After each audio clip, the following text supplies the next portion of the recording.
मैं आपको आज एक कहानी सुनाने जा रही हूँ, सास बिना ससुराल, जो आपको बहुत अच्छी लगेगी।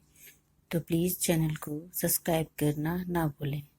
शेखर के साथ वैवाहिक बंधन में बंधने के बाद अर्चना मायके से रोते बिलखते विदा होकर ससुराल की देहरी पर खड़ी थी। कभी घूंघट की ओट से शेखर को देखती तो कभी दरवाजे के अंदर देखने की कोशिश कर रही थी। अंदर से कुछ आवाज़ों को सुनने के सिवा वो कुछ भी समझ नहीं पा रही थी। उसे ये तो पता था कि शेखर की माँ नहीं है, यानी वो सास बिना ससुराल में जाने वाली है।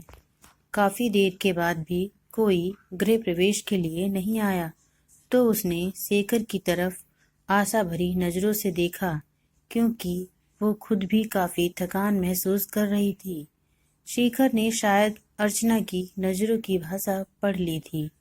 वो अपनी छोटी बहन को बुलाकर लाया और उसके कान में कुछ कहा। थोड़ी देर में बहन कुछ औरतों को साथ लेकर आई और अर्चना का गृह प्रवेश करवाया। आगे भी कुछ रस्में हुई। इन सब के बीच अर्चना तो ये समझ ही गई थी कि सास बिना ससुराल का मतलब है बवाल। धीरे धीरे सारे रिश्तेदार चले गए। कोई अपनापन दिखाता तो कोई बेगानापन।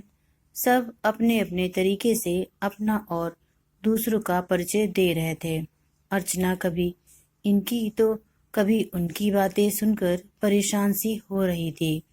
लेकिन धीरे धीरे ससुर, पति और 2 छोटी नंदों के साथ अर्चना अपनी गृहस्थी की गाड़ी को रास्ते पर लाने का प्रयास करने लगी।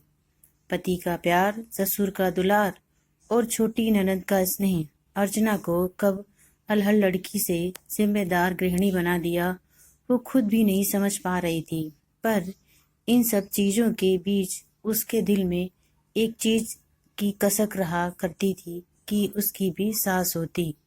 शादी के समय सारी सहेलियां उसे काफ़ी किस्मत वाला मानती थी कि चलो ससुराल में सास की किचकिच नहीं रहेगी।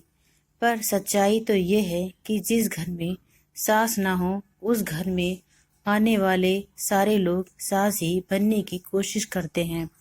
अर्चना भी इस बात को समझती थी, तभी तो दिल ही दिल में फैसला कर चुकी थी कि वो अपनी बेटियों की शादी सास बिना ससुराल में नहीं करेगी।